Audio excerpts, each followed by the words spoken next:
Assalamualaikum warahmatullahi wabarakatuh.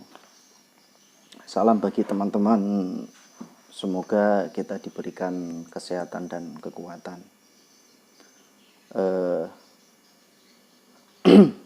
Mungkin ini baru pertama kali saya ingin menyampaikan, karena banyak teman-teman yang bertanya tentang bagaimana cara mengajukan cerai di pengadilan agama.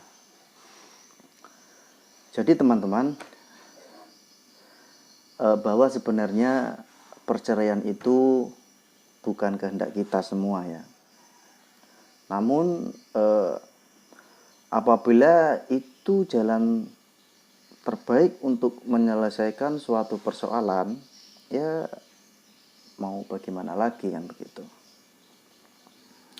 Maka pada kesempatan ini saya ingin menyampaikan secara singkat cara mengajukan cerai di pengadilan agama.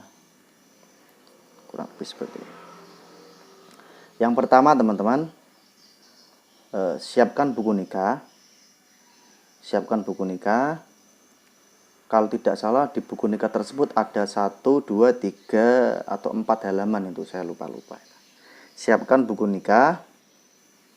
Kita fotokopi buku nikah tersebut, dan cara fotokopinya adalah satu kertas itu tidak boleh dipotong ya teman-teman. Jadi lembar pertama di atas, lembar kedua di bawahnya, lembar ketiga di belakangnya kalau tidak cukup, dan seterusnya. Intinya fotokopi buku nikah tidak boleh dipotong, dan dalam satu kertas itu harus lengkap semua. Itu yang pertama. Berikutnya, setelah selesai kita fotokopi buku nikah tersebut, kita datang ke kantor pos terdekat untuk ditempel matre itu fotokopian buku nikah tersebut. Tempel matre 10.000, belikan matre 10.000, ditempel. Setelah selesai ditempel matre, jangan lupa minta legalisir kantor pos supaya dilegalisir di matre yang ditempel di buku nikah, fotokopi buku nikah tersebut. Itu yang pertama.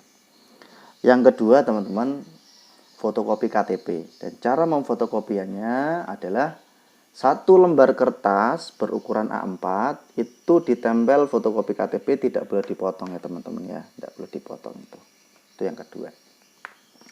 Nah yang ketiga, ini yang paling penting teman-teman, membuat surat gugatan. Karena dalam mengajukan perkara cerai di pengadilan agama itu, membuat gugatan itu hukumnya wajib teman-teman, tidak boleh tidak. Nah jangan lupa ketika kita membuat surat gugatan, file surat gugatan tersebut tidak boleh dihapus.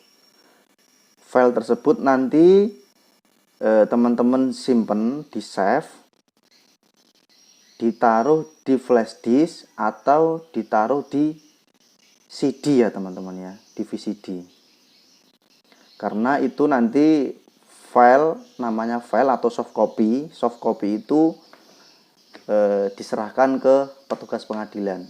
Jadi selain kita menyerahkan hasil print gugatan tersebut, kita juga menyerahkan filenya. Kurang lebih seperti itu. Nah, kalau sudah dipenuhi 3 syarat itu, baru teman-teman datang ke pengadilan agama. Kita menuju ke PTSP namanya. Di situ ada ruang PTSP, pelayanan terpadu satu pintu. Teman-teman masuk, ambil nomor antrian, nunggu dipanggil. Setelah teman-teman dipanggil ke meja pendaftaran, serahkanlah itu semua. Serahkan 3 syarat itu tadi, termasuk soft copy-nya ya teman-teman. Berikutnya setelah meja pelayanan atau meja pendaftaran pengadilan menerima berkas dari teman-teman semua, maka petugas pengadilan agama menaksir panjar biaya perkara. Oh ya teman-teman, perlu saya sampaikan bahwa panjar biaya perkara itu tidak sama ya.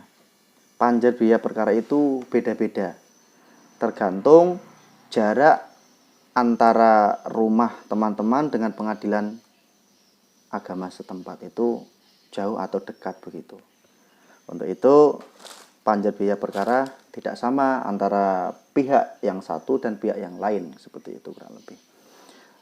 Berikutnya, setelah teman-teman membayar panjar biaya perkara yang sudah ditaksir oleh petugas pengadilan, maka teman-teman dapat nomor perkara. Teman-teman dapat nomor perkara. Kalau teman-teman sudah dapat nomor perkara, selesai sudah pendaftaran kita. Teman-teman boleh pulang menunggu panggilan dari petugas pengadilan agama datang ke rumah untuk menyampaikan surat panggilan sidang pertama. Kurang lebih seperti itu ya teman-teman. Semoga bermanfaat. Billahi taufiq wal hidayah. Wassalamualaikum warahmatullahi wabarakatuh.